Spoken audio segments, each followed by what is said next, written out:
Hello friends and welcome to this session of our English class. मी मानसी सर्वांचं स्वागत करते. आजच्या सेशन मध्ये आपण चॅप्टर चाललाय आपला द अनसिंकेबल शिप, न बुडणारा जहाज, ह्याचा कन्क्लुडिंग पार्ट वाचूया. शेवटला थोडासा हिस्सा आपला बाकी आहे रीडिंगचा, तो पाहूया. आणि याच्याच बरोबर ग्रामरच्या रिलेटेड काही आज महत्वपूर्ण गोष्टी आहेत ते सुद्धा आज आपण शिकूया. तर चला आपण वाचूया द अनसिंकेबल शिप. सो आपण लास्ट टाइम जिथून सोडलं होतं, we will start with them. The sinking of the Titanic made people think harder about the safety of passengers on ships. म्हणजे जे टायटॅनिक बुडली होती त्याच्या कारणाने लोक मजबूर झाले सोचाय करता आणि लोकांनी खूप सोचलं की जे जहाजवरती यात्री असतात त्यांची सेफ्टी, त्यांच्या सुरक्षेबद्दल जे आहे ते सोचू लागले. They asked why ships carry such few lifeboats and why they turn off their radios. त्यांनी असं विचारलं, लोकांनी विचारलं की का असं होतं की ships carry such few life boats, की शिप्समध्ये, जहाजांमध्ये इतके कमी लाईफ बोट्स असतात, असं का आहे? आणि का असतं की why they turn off their radios, आपले रेडिओज का टर्न ऑफ करून देतात, रेडिओज का बंद करतात? In 1913 it was decided that all ships must have enough room in their lifeboats to carry everyone on board. तर 1913 मध्ये हा डिसाइड केला गेला, निर्णय घेतला गेला की सगळ्या शिप्स मध्ये, प्रत्येक जहाजमध्ये जे आहे एवढं जे आहे enough room in their life boats मध्ये इतके रूम असले पाहिजे आणि इतक्या लाईफ बोट्स असल्या पाहिजे to carry everyone on board, की बोर्डवरती म्हणजे की जितकेही लोक यात्री आहेत जहाजवरती सगळ्यांना कॅरी करू शकेल एवढे लाईफ बोट्स मध्ये जागा असली पाहिजे.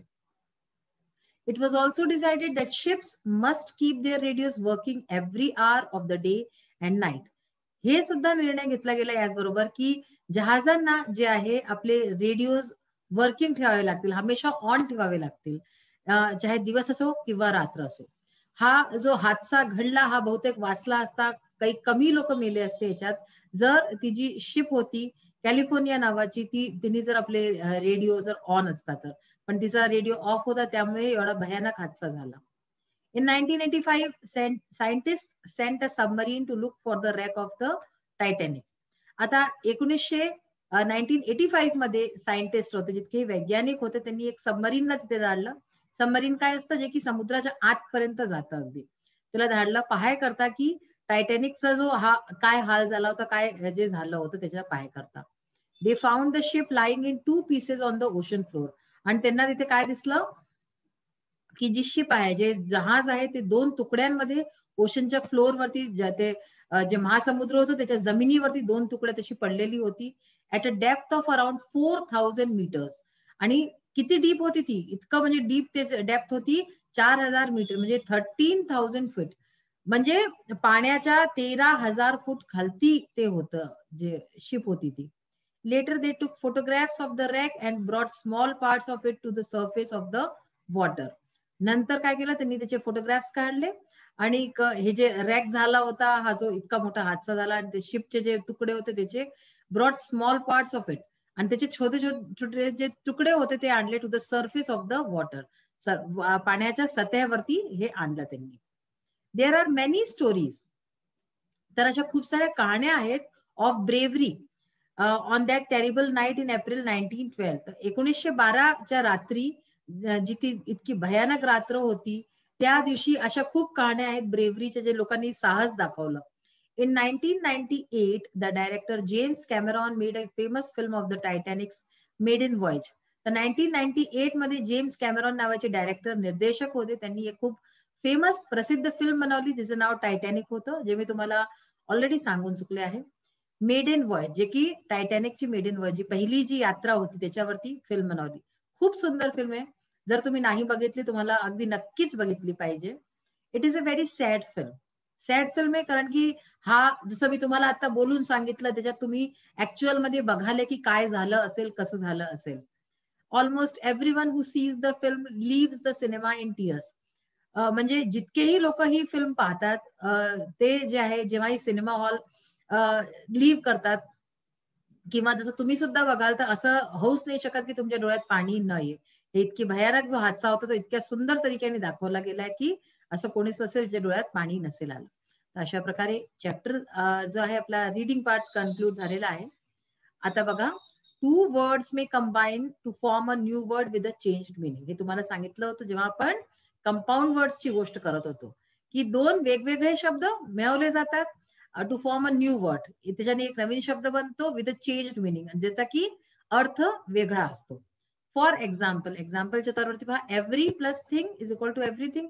एव्हरी म्हणजे काय असतं, प्रत्येक, आणि थिंग म्हणजे वस्तू, एव्हरीथिंग. अशाच प्रकारे some of them have a hyphen. जसं की ह्याच्यामध्ये हायफन नाहीये, एव्हरीथिंग मध्ये कशा कशात हायफन असतं. हायफन म्हणजे काय, जो एक हा मधला छोटासा डॅश आहे, that is called hyphen. For example life skills. ठीक आहे, तर हे आपले झाले कंपाऊंड वर्ड्स. लाईफ अलग आहे आणि स्किल्स हा वेगळा शब्द. हे दोघांना मिळून लाईफ स्किल्स हा शब्द म्हणला. आता नेक्स्ट बघा, she was as tall as a building with 15 storeys. ठीक आहे, काय ह्याचा अर्थ आहे, हे आपली आपण जो चॅप्टर आहे याच्यात वाचलेला आहे की ती म्हणजे कोण, शी म्हणजे कोणाकरता यूज झालंय, टायटॅनिक करता. टायटॅनिक एवढी टॉल होती, म्हणजे एवढी लंबी होती, जेवढं की एक 15 मंजिलची कोणची बिल्डिंग असे, 15 मालेची.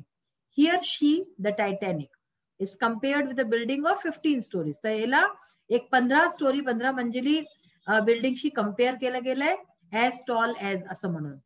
You know that when a comparison is made between two objects of different kinds, it is called simile. तुम्हाला माहितीये सिमिली आपण वाचलं होतं मागच्या सेशन्स मध्ये, मागच्या चॅप्टरच्या. काय असतं की जेव्हा आपण कंपॅरिझन करतो, तुलना करतो दोन गोष्टींची, आणि त्याच्यामध्ये एज, लाईक असे शब्द यूज करतो, तो हे सिमिली असतं. Simile is introduced by the word as. तर हे इंट्रोड्यूस करायचा हा तरीका असतो एज और लाईक किंवा लाईक. तर अशाच प्रकारे आपण सेंटेन्सेस सुद्धा फ्रेम केले होते.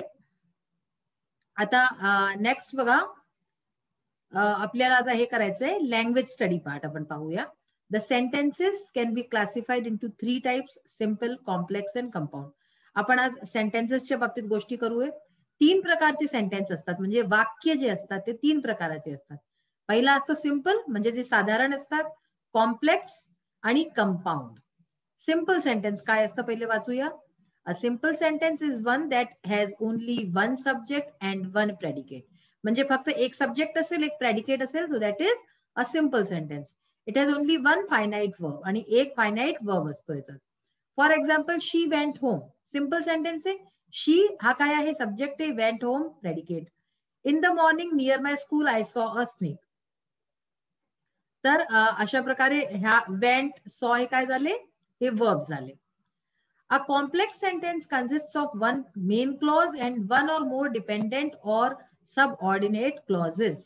कॉम्प्लेक्स सेंटेन्स जर आता म्हणू पण, तर त्याच्यामध्ये एक मेन क्लॉज असतो, ठीक आहे, आणि एक किंवा एकपेक्षा जास्त डिपेंडेंट क्लॉज असतात, जे मेन क्लॉज वरती डिपेंड करतात. एक्झाम्पल बघा, she went home after school was over. तर शी वेंट होम हा मेन क्लॉज झाला. आफ्टर स्कूल वॉज ओव्हर हे जे आहे हा डिपेंडेंट क्लॉज आहे, हा ह्याच्यावरती डिपेंड करतोय मेन क्लॉज वरती.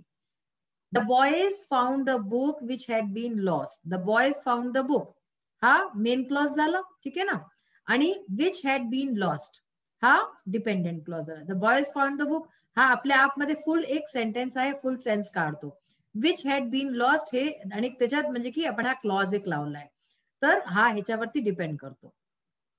So these type of sentences are called complex sentence. Next बघा, compound sentence. A compound sentence consists of two or more independent or coordinate clauses. पहा, कॉम्प्लेक्स आणि कंपाऊंड सेंटेन्स मध्ये तुम्ही होऊ शकतं की थोडे कन्फ्युज होऊन जा, पण कन्फ्युज व्हायला काहीच नाहीये. कॉम्प्लेक्स सेंटेन्स मध्ये तुम्हाला सांगितलं मी की एक मेन क्लॉज, एक त्याच्यावरती डिपेंडेंट क्लॉज. जेव्हा की कंपाऊंड सेंटेन्स मध्ये दोन मेन क्लॉज असतात, दोन इंडिपेंडेंट क्लॉज असतात, तुम्ही असं समजून घ्या, आणि हे जोडलेले असतात. They are joined by coordinators. कोऑर्डिनेटर्सशी जॉईन असतात. For example, and, but, so, or, nor, etcetera. अशा प्रकारचे कोऑर्डिनेटर्स, ज्याच्या बाबतीत आपण आधी पण वाचून चुकलेलो आहोत, तर ते ह्याच्याशी जुडलेले असतात. He finished his work and he left his office. He finished his work, he left his office. हे दोन्ही काय आहे, इंडिपेंडेंट आहे, हे आपल्या ॲपमध्ये यांचा सेन्स आहे. दोन्ही सेंटेन्सेसला, दोन्ही क्लॉजेसला अँड या शब्दाशी जोडलं गेलंय. He is poor but he is honest. ह्याच्याच प्रकारे याच्यात he is poor, he is honest. हे दोन्ही जे आहे हे इंडिपेंडेंट क्लॉज आहेत, दोघांचा आपला वेगळा अर्थ आहे. बट हा जो आहे याच्याशी कंजंक्शन सी ह्या जुळलेल्या आहेत, अँड बट याच्याशी जुळलेले आहेत. आता अशाच प्रकारे हे काही सेंटेन्सेस आहेत. यांच्यामध्ये आपल्याला सिंपल, कॉम्प्लेक्स और कंपाऊंड सेंटेन्स बघायचे. तर चला आपण पुढच्या आपल्या जे पीपीटी सेक्शन आहे त्याच्यामध्ये बघूया. सर्वात आधी आपण क्वेश्चन नंबर 5 जो की इंग्लिश वर्कशॉपचा आहे प्लस सुटलेला आहे तो करूया. क्वेश्चन, फुल क्वेश्चन जे आहे तुम्ही आपल्या बुकमध्ये वाचू शकता की ह्याच्यात काय आहे. Read again from 5th paragraph up to 12th paragraph. 5व्या पॅराग्राफ पासून घेऊन 12th पॅराग्राफ पर्यंत आपण परत वाचायचं chapter. Write out the summary in 12 to 15 lines. आणि तेवढ्या भागची समरी आपल्याला लिहायची आहे 12 ते 15 लाईन्स मध्ये. समरी म्हणजे काय असतं, क्रक्स असतं है ना. तर त्याच्यात काय म्हटलं गेलं हे आपण पाहूया. The tragedy of Titanic took place on 14th April 1912 night. म्हणजे ही जी टायटॅनिकची जी ट्रेजेडी होती, जे दुःख होतं, हे 14 एप्रिल 1912 ला झालं रात्री. Captain Smith was aware of the iceberg in that area. तर कॅप्टन स्मिथला माहिती होतं की त्या एरियामध्ये जे आहे किती आईसबर्ग्स आहेत. आईसबर्ग्स म्हणजे परत तुम्हाला रिकॉल करून देते, बर्फचे मोठे मोठे तुकडे जे की समुद्रावरती तैरत असतात. He sent a man on the top to keep watch. तर त्यांनी एका माणसाला वरती धाडलं, टॉप वरती धाडलं की तिथे जाऊन तू लक्ष ठेव चारीकडे. सडनली द मॅन सॉ समथिंग. ही शाउटेड लाउडली आईसबर्ग. आता अचानक त्या माणसाने काहीतरी बघितलं आणि तो खूप जोराने ओरडला iceberg. Captain Smith tried hard to avoid the iceberg but to no avail. त्यांनी प्रयत्न खूप केला की तो त्या आईसबर्गला ते जे आहे साईडला करून आपली शिप करून घे साईडला, पण तसं नाही करू पावले. Titanic scraped the ice. टायटॅनिकने काय केलं, त्याला ती आईस जे आहे ते लागून गेली होती, म्हणजे त्याला एक टक्कर लागून गेली होती आईसबर्गची. It made big holes in the Titanic. याच्या कारणाने काय झालं की मोठे मोठे भोकं झाले टायटॅनिक मध्ये, शिप मध्ये. Water started pouring in. पाणी आत येऊ लागलं. Titanic was in danger. Titanic जी आहे ती खतऱ्यात होती. द पॅसेंजर्स वर वोकेन अप. पॅसेंजर्सला उठवलं गेलं, जागवलं गेलं. द SOS मेसेजेस वर सेंड. SOS, ठीक आहे ना. SOS चा फुल फॉर्म काय असतं, सेव्ह आवर सोल. तर हे अशा प्रकारचे मेसेजेस केव्हा धाडले जातात, जेव्हा काहीतरी अशी आपदा येऊन जाय, विपत्ती येऊन जाय आपल्यावरती, तेव्हा धाडले जातात. तर हे मेसेजेस धाडले गेले. California, another ship was 20 miles away. तर एक दुसरी शिप जी की 20 मील दूर होती, कॅलिफोर्निया, तिला धाडले गेले. But its radio was turned off. पण तिचा रेडिओ जो आहे तो बंद होता. So it didn't receive the message. म्हणून तिला मेसेज नाही मिळाला. Another ship Carpathia receive the message but it couldn't reach on time. एक दुसरी शिप होती कॅर्पेथिया, तिला हा मेसेज मिळाला पण ती शिप, तो जहाज वेळेवरती नाही पोहोचू पावला. Titanic at 2:20 AM on 15th April vanished in the sea. तर अशा प्रकारे 2:20 टायटॅनिक जे आहे 15 एप्रिलच्या दिवशी समुद्रामध्ये व्हॅनिश म्हणजे गायब होऊन गेली, पूर्णतया डुबून गेली. 1500 पॅसेंजर्स वर ड्रोन्ड. 1500 पॅसेंजर जे आहे ते डुबून गेले, तिथे बुडून गेले. कार्पेथिया कुड save only 700 passengers from the life boats. तर लाईफ बोट्सच्या द्वारे कॅर्पेथिया जी दुसरी शिप आली, जिला खूप उशीर झालेला होता, फक्त 700 पॅसेंजर्सला वाचवू पावली. तर अशा प्रकारे आपण पाहिले की समरी कशी लिहायची, नुसतं क्रक्स लिहायचं असतं. एक एक लाईन टू लाईन आपल्याला नाही लिहायचं, जे मेन इव्हेंट्स आहेत ते ना जोडून आणि तशा प्रकारे लिहायचं असतं. आता लँग्वेज स्टडीचा पार्ट बघा. आपल्याला सांगायचे होते सेंटेन्सेस सिंपल, कॉम्प्लेक्स, कंपाऊंड काय आहे. तर बघा, they felt safe. So this is a simple sentence, ठीक आहे ना. याच्यामध्ये दे काय आहे, सब्जेक्ट आहे. फेल्ट सेफ हा प्रेडिकेट आहे. फेल्ट हा एक वर्ब आहे. नेक्स्ट आहे Captain Smith knew that there were icebergs nearby. Captain Smith knew that there were icebergs near by. तर तुम्ही याच्यात बघू शकता कॉम्प्लेक्स सेंटेन्स आहे. याच्यात एक मेन क्लॉज आहे आणि एक जो आहे काय आहे त्याच्यावरती डिपेंडेंट क्लॉज आहे. तर कॅप्टन स्मिथ न्यू हा main clause, that there were icebergs nearby हा dependent clause. He fought hard to steer but the ship changed direction slowly. तर एज यू कॅन सी इथे बट हा शब्द आलेला आहे, कंजंक्शन आहे हा, आणि ह्यांनी हे दोन जे आहे क्लॉजेस, जे की दोन्ही इंडिपेंडेंट क्लॉजेस आहे. He fought hard to steer, the ship change direction slowly. ह्यांचा आपल्या आपमध्ये सेन्स आहे या क्लॉजेसचा. तर या दोघांना जोडलंय बट या शब्दनी, म्हणून this is a compound sentence. Most passengers heard nothing and they slept on. परत आपण बघू शकतो की कंपाऊंड सेंटेन्स आहे, कारण की दोन जे आहे डिपेंडेंट क्लॉजेस आहे, इंडिपेंडेंट क्लॉजेस आहेत, आणि त्याला अँड या शब्दाने जोडलं गेलंय. मग आहे the crew lowered the life boats. तर हा आहे एक सिंपल सेंटेन्स. द क्रू हा आहे आपला सब्जेक्ट आहे, लोअर्ड द लाईफ बोट्स हे एक आपला प्रेडिकेट आहे, लोअर्ड याच्यामध्ये वर्ब आहे. So this is a simple sentence. They asked them why ships carry such few life boats. हा एक कॉम्प्लेक्स सेंटेन्स आहे. They asked them why ships carry such few life boats. दोन हे जे विषय आहे, एक आहे मेन क्लॉज आणि एक आहे डिपेंडेंट क्लॉज. नेक्स्ट बघा, find from the text 2 examples each of simple complex and compound sentences. तर आता आपण ह्याच्यात ओळखायचं काम करायचं होतं. आता आपल्याला चॅप्टर मधनं काढायचे की कोणते सिंपल आहेत, कोणते कॉम्प्लेक्स आहेत, कोणते कंपाऊंड सेंटेन्स आहेत. सिंपल सेंटेन्स आय थिंक की सगळ्यात इझी आहे तुम्हाला शोधणं. Everyone called the Titanic the finest ship in the world. The word Titanic means huge. ठीक आहे, तर these are simple sentences.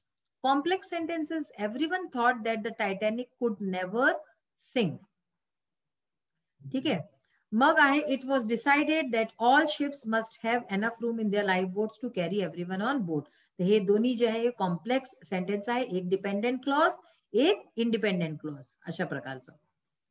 Next आहे कंपाऊंड सेंटेन्स. दोन इंडिपेंडेंट क्लॉज आणि त्याला एका जे आहे कंजंक्शननी जोडलं गेलं. The sky was clear and the sea was calm. The passengers were proud because they were travelling in the best ship in the world. इथे अँड बिकॉज हे सगळे कंजंक्शन आहे ज्याच्याने की दोन क्लॉजेस जोडले गेले आहेत. सो आपला जो आजचा सेशन आहे, भरपूर आज तुम्हाला याच्यात जे आहे नॉलेज मिळाली आहे, कारण की सिंपल कॉम्प्लेक्स कंपाऊंड सेंटेन्सेसच्या बाबतीत आपण शिकलो आहोत, जे की बहुत महत्वपूर्ण आहे. होपफुली तुम्हाला समजत आलं असेल आणि तुम्ही तुमच्या एक्झाम मध्ये नीट करू शकाल. आजचं सेशन इथेच फिनिश होतो. नेक्स्ट सेशन मध्ये परत भेटूया. Till then bye. Be safe, be happy. Thank you.